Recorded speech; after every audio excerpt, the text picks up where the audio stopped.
বলছেন, আসসালামু আলাইকুম শেখ সাদ, ফেসবুকের মতো একটি গুরুত্বপূর্ণ প্ল্যাটফর্মে নিজের প্রকৃত নাম ব্যবহার না করে আরব ও দেশীয় বড় বড় শেখদের নাম ও ছবি ব্যবহার করার ব্যাপারে ইসলাম কি বলে? না, এটি জায়েজ নাই।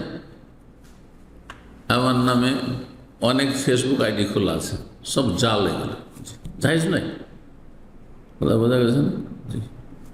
আরব মেলা শেখদের নামে ফেসবুক আইডি খোলা আছে না, তবে ওনার পেজ যদি হয় আর কেউ পরিচালনা করছে সেটা ভিন্ন বিষয়, তার অনুমতি ক্রমে। কিন্তু নিজের নাম না ব্যবহার করে আপনি ব্যবহার করেছেন আপনি, কিন্তু যদি ভুল করেন আপনি, তো সব দোষ চাপবে আমার ওপর, কারণ আমার নামে সেই আইডি চলছে।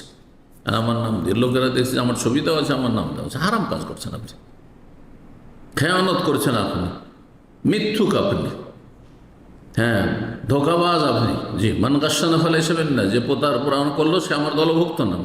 ধোকা দিচ্ছেন, মানুষ ভাবছে। অনেকে কিন্তু তাদের সাথে যোগাযোগ করছে ইনবক্সে, শেখ বলে।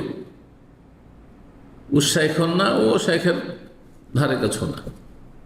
কথা বুঝতে পেরেছেন? এই হলো অবস্থা।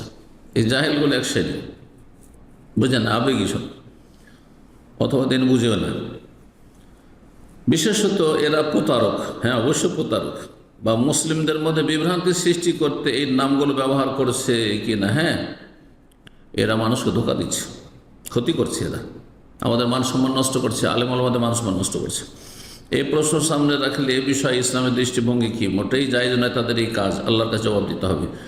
তাদের প্রতি আপনার নাসিহা কামনা করছি, আল্লাহকে ভয় করুন, তাদেরকে বলবো। এবং আপনার নিজের নাম ব্যবহার করেন, নিজের উপনাম কুনিয়াত ব্যবহার করেন, নিজের উপাধি ব্যবহার করেন, আর তারপরে শেখদের কথা প্রচার প্রসার করেন, কোনো অসুবিধা নেই।